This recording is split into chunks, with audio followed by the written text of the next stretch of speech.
Thank you for joining the Resilient Cyber Show. My name is Chris Hughes, and today I'm joined by Rob Shavell. Rob, thanks for being here. Hey, thanks for having me, Chris. Yeah, I'm excited to chat, man. But for folks that don't know you, your background and the team at DeleteMe, can you tell us a bit about yourself and the team? Sure. I've been two things since I managed to graduate from college. I actually went to college to study architecture. I thought I wanted to build buildings when I was a kid. Instead, I'm building software. But when I graduated, I've really done. I went into market research because it's the only job I could get, and luckily it was in technology. So I learned a little bit about what is going on in this industry, and got me excited. This was back in the first .com days, and I think we'll come back to that later because the world of how our data is used back in the first .com boom and bust has really changed a lot. But at any rate, that sort of when I came out, I did that, and I used that to get a job in venture capital, which was all the rage back then. And when I left, and I went to Silicon Valley and saw the the .com scene there, and then saw it crash, and got familiar with the cycles of technology that many of us now see.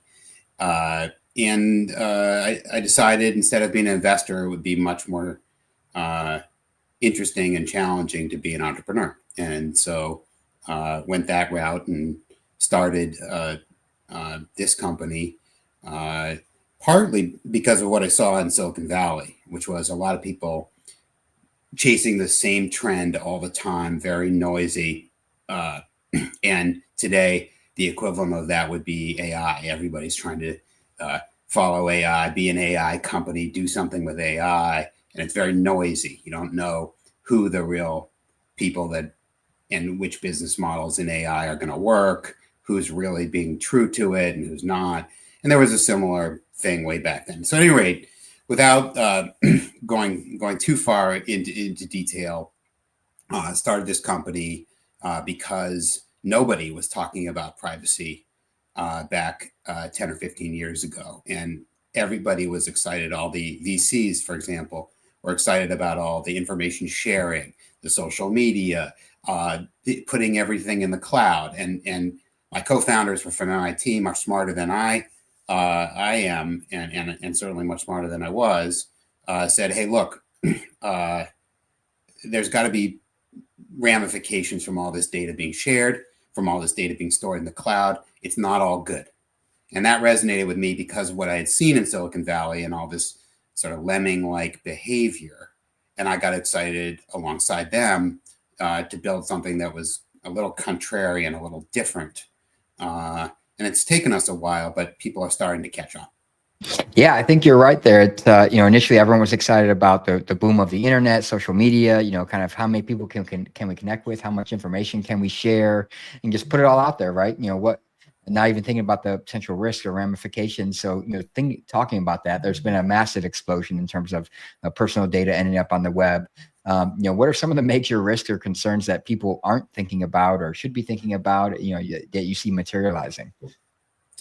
I thought we were going to save this till the end. This is the stuff where we can go really off the rails. Look, most people, when it comes to their privacy, I think have a very normal and actually useful mindset, which is like, look, I don't really know. I know people are using my data in ways that I don't want. Sometimes I have to give them my data anyway because that's life. I have to fill out this form. I have to, go somewhere. I have to get a credit card. I have to do something, or I want to shop at this place or that place or whatever. And they go about their day and they do it and they don't worry about it. And I think, and then they get another data breach notification and they're like, okay, another company lost my data. Maybe I should change my password, whatever. And I think that's okay. But there are a lot of deeper levels to how our data is being used that people don't think about, partly because they don't want to, and partly because they don't have the expertise. They don't know where to start, and they can't be bothered, right? And so one of the things that, and I don't like to scare people too much, but I do think there's a lot of decision making. This is a hard concept to kind of get across to everyone, but there's a lot of decision making that's going to happen with all this data that we've been giving out. That is going to happen with AI. That's going to happen with algorithms, and it's going to happen with like a lot of times without our knowledge.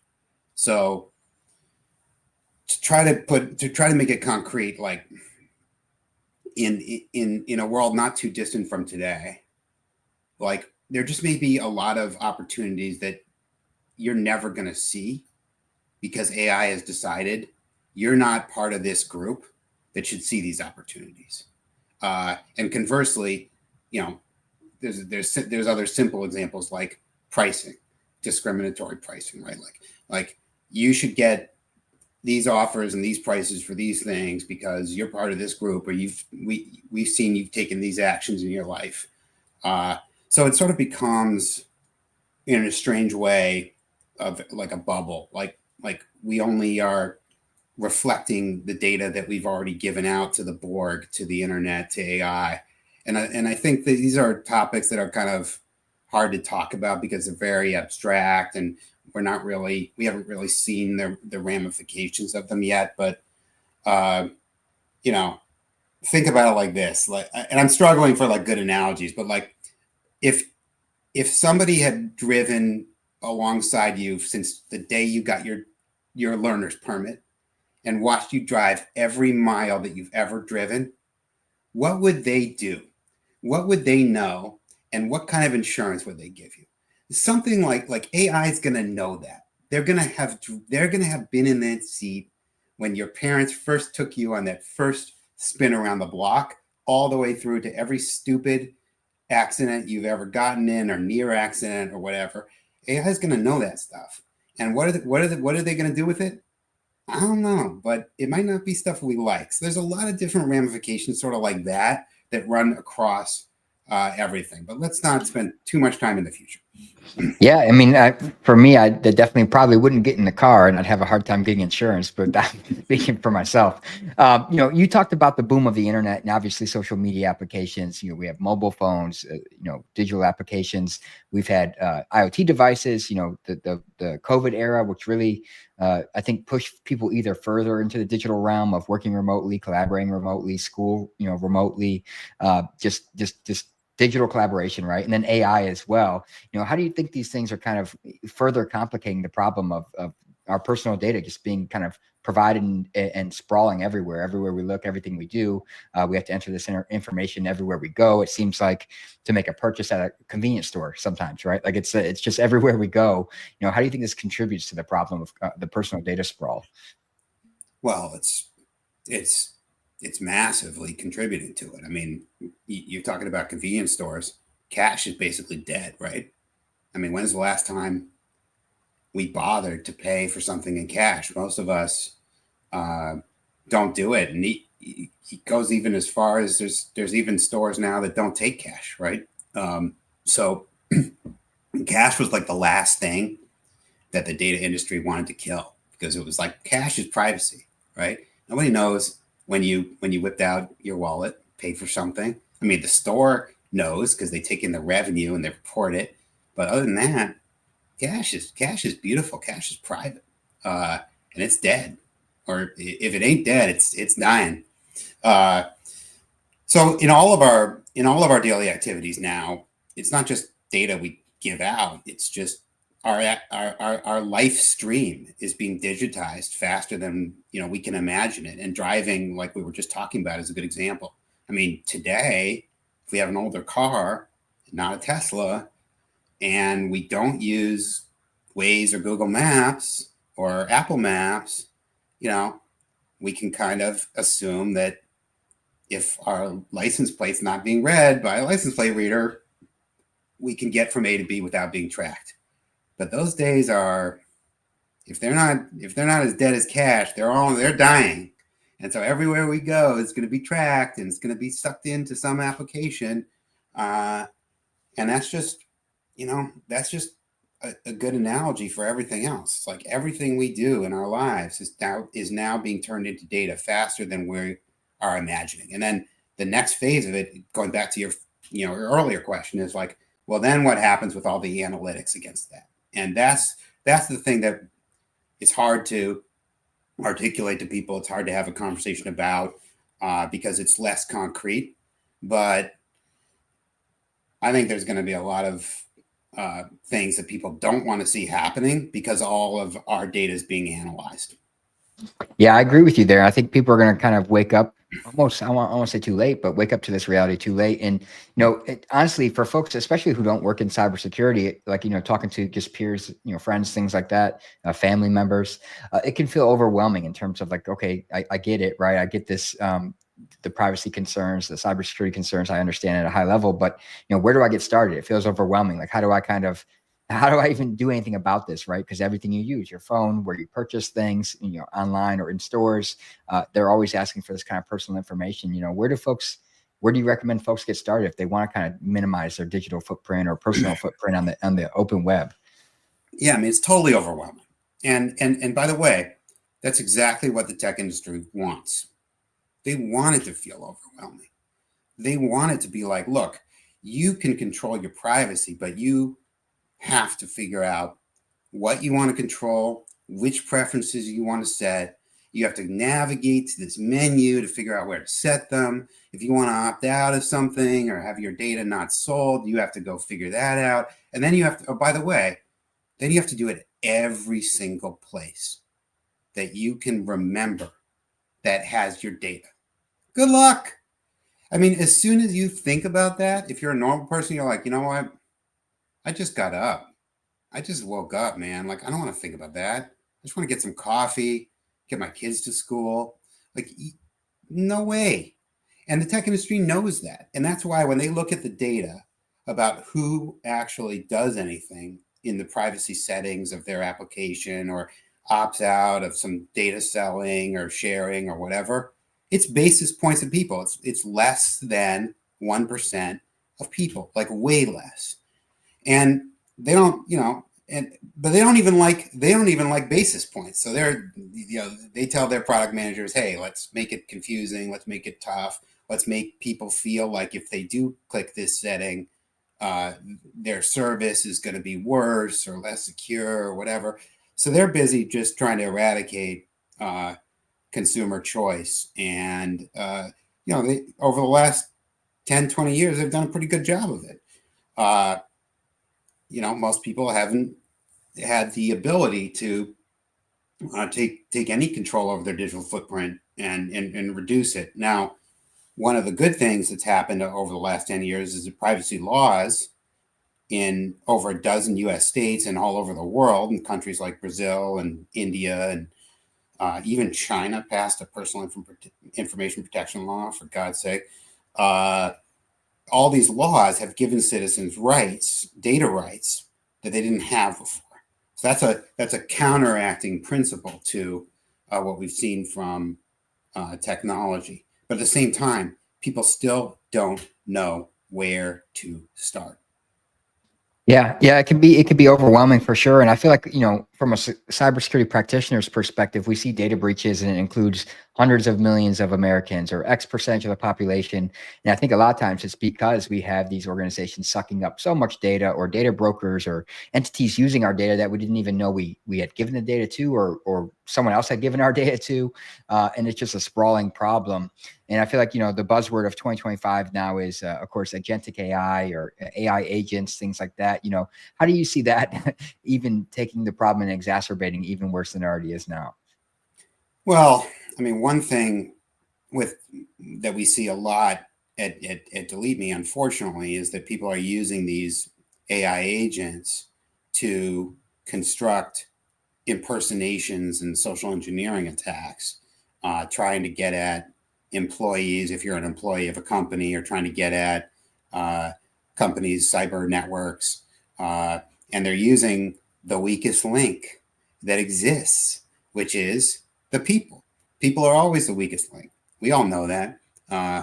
And unfortunately, these AI tools make it really easy to construct really convincing kinds of social engineering, whether it's a quick SMS that has a link that's really convincing, that looks like it comes from the mobile phone of somebody you know, a colleague or whatever, or even all the way through to a voice deep fake or a video deep fake. So these are the kinds of things that AI is doing that's really changing the landscape around privacy and security. Yeah, I think it's going to be unique times in terms of what they can do with the data, things they can replicate that seem real, or, make phishing more believable and more impactful. So it's going to be scary times, I guess you could say, that we're headed Yeah, for in some cases. and Chris, it comes down to like trust, right? We all use our social networks because it's a trust is a sort of a form of currency, I like to say, right? It lowers the friction of getting things done. Like if you know somebody and you've already worked with somebody, it's just much easier to shoot them a mail. You're going to trust them. You know that you can get this thing done or this file moved over to this place or whatever. We all use our social networks as a form of currency because it makes us able to do things more fluidly. But what AI is coming in and doing is saying, hey, you're going to have to second guess that entire mental model that you had about your social networks and about who you trust, because the ability for AI to impersonate and get at that circle of trust that you've relied on, that humans have relied on for not just the last decade or two, but for thousands of years, is incredible. Yeah, agreed. It's an asset in some ways, trust, but it's also could be a liability if compromise or misuse, abuse, and so on. And I think that's definitely going to be the case here with the technology, looking to kind of leverage and use that, weaponize that trust, I guess, for another way to put it. So I wanted to ask, given that you focus on this domain of personal data privacy so much, what are some of the ways that you see these malicious use cases or abuses of personal data occurring, maybe across different sectors or different industries, some things like that you see happening that are kind of really alarming? Well, one trend, a bunch of different trends. One, we've noticed that the data brokers that we deal with, that DeleteMe deals with, that are aggregating profiles about you and about every American and people all over the world by buying all this data that we're talking about that's streaming out of our everyday activities and aggregating and correlating it to our personal identities. They have gotten a lot better at doing their job because technology is helping them do what technology always does, which is get better, faster, and cheaper. Doesn't matter whether we're talking about weapons or we're talking about data. And by the way, sometimes there's not too much difference between weapons and data. But so one trend that we've noticed, which is disturbing, is that the data brokers are accelerating their ability to get and correlate information about us in ever more detail. So we used to, for example, see about 250 different pieces of personally identifiable information at that we found at data brokers for an average DeleteMe customer. And these things run the gamut from your past address and current address all the way up to your children's middle name and your spouse's details and date of birth and all kinds of things that you really wouldn't assume were easy to get. And now that 250 number has ballooned to over 600 different data points that we find on average per person. So that's, in a general sense, a trend that we see that isn't so great if you're somebody that doesn't like people snooping on you, enjoys some amount of, or wants to enjoy some amount of privacy or lower digital footprint, either because you care about it or because you're worried about your own security. Another aspect of this is something I already touched on, which is vehicles.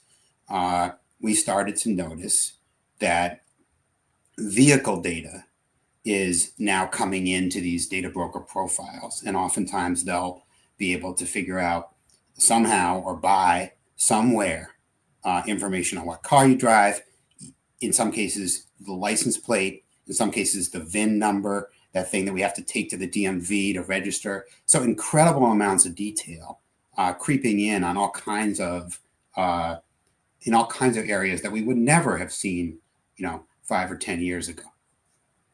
So I'm curious, when to hear, because I've honestly, I'll be honest, I haven't spoke to many firms like yours. When someone works with you all, DeleteMe here, what are some things you offer, some of the services or, capabilities that really, can kind of tackle this problem and help people kind of regain control of their personal data, their privacy, especially when it feels overwhelming. They don't know where the hell to start. They don't understand the nuances of the ecosystem and how their data is being used. What are some of the key things you guys provide?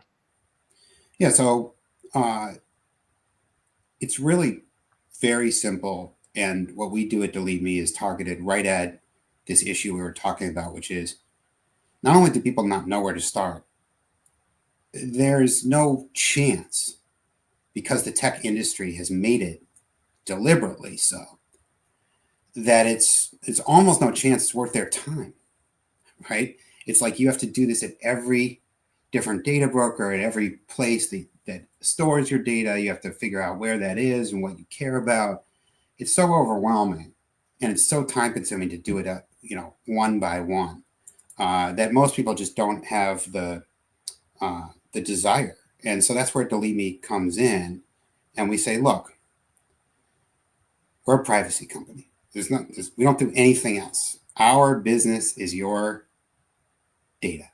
That's it. Like, that's all we do. It's the only money we make. It's the only money we ever make, is to protect your privacy. So you can trust us. We've been around for 15 years, blah, blah, blah. And you fill out some of the information that we need to go find you and start removing you from these data brokers and other places. And at the last step, which should take about 5 minutes, you give us your address and your past addresses and cell phone so we can clean that up. So hopefully you get less spam and robocall messages, things like that. But the point is, at the last step, we say, hey, look, sit back and relax. Our privacy advisor experts have got this. We're going to take care of you.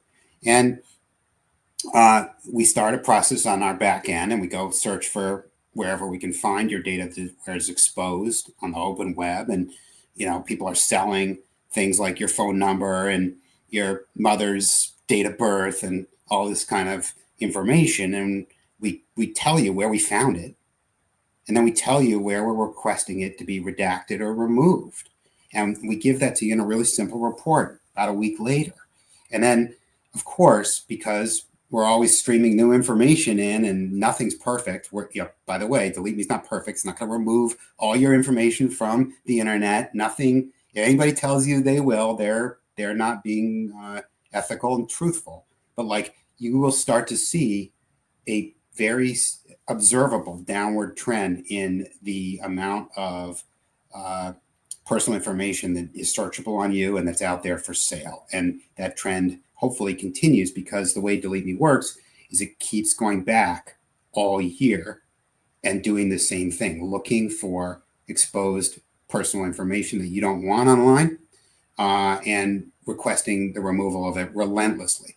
And that's where the time value of money comes in, right? Like, you can do this yourself. In fact, we publish a DIY guide on our website that shows you exactly the data brokers that we're going to, the steps and the processes that you can follow independently for free. And you can go do that. The question is, do you have the time? Do you want to do it? And by the way, there's lots of people. Those are very popular pages. There's lots of people that go to our website and do this for free. Some of those people conclude, hey, it's worth it's worth it to subscribe, and that's great. And maybe some of you will. Yeah, I think it probably depends on the individual, the bandwidth they have, the expertise in this kind of topic domain, that kind of thing. The level of risk tolerance around privacy and personal data sprawl and so on. So it's great that you guys put the free resources out there. But I'll say, like I said, again, going back to our prior conversation about mobile devices and working remotely, working at, going into stores and having the provider information. It just seems so overwhelming. I couldn't imagine trying to go at it alone personally. And I think that's why having a service or, someone you can trust to kind of help you tackle this problem probably goes a long way for many people. So that said, where can folks learn more about, you, the DeleteMe team, if they want to dig into this and more, where should they go? So just over to our website, which is joindeleteme.com. And you can see these guys that we're just talking about. You can get a sense for who these data brokers are. You can do your own Google searches for yourself and see if those data brokers come up. They probably will. You can check out the whole team. We've got a great team here. Lots of professionals committed to the mission that we're on, which is one where we want to see the vision that we have is really to restore a sense of fairness, privacy, and control to all this digital data used about you, wherever it is in the world. That's ultimately what we want DeleteMe to be, and that's why we keep adding new services, new places that may be taking advantage of your data and your privacy all year long. We really want to become sort of the Netflix or the Amazon Prime of privacy, where we're constantly, for the same price, adding and enriching the capabilities and the coverage that we have, always making your privacy better. And by the way, even though our name is DeleteMe, I should mention, we never delete anything that you might want online. Some people get concerned. They say, oh, good God, is DeleteMe going to go, shut down this Instagram post I made or something like that? No, we don't ever delete anything, to my knowledge, that somebody would want online. We focus on these nefarious data brokers and actors that you never really gave your information to explicitly, and trying to limit their capability of using your information for profit and exposing it to potential people that might do you harm, whether it's marketers, cyber hackers, or just disgruntled people that you might not want to have privy to all of your detailed information. Yeah, the key word you used there was control. Again, going back to the fact that it feels like we have no control in this space, the number of organizations or entities that have our data, maybe using it or misusing it. Just having someone out there that you can reach out to and try to get a level of control back is great to hear. So Rob, we ran the gamut of, from the pre kind of internet, 1.0 boom, the sprawl, personal data, privacy, the challenges with, there's privacy regulatory measures out there, but they're state by state, so there's not like a unified United States privacy measure. It can be a lot for people to navigate. So as he said, check out joindeleteme.com. And Rob, thanks so much for coming on today, man. Thanks for having me. Absolutely. Take care.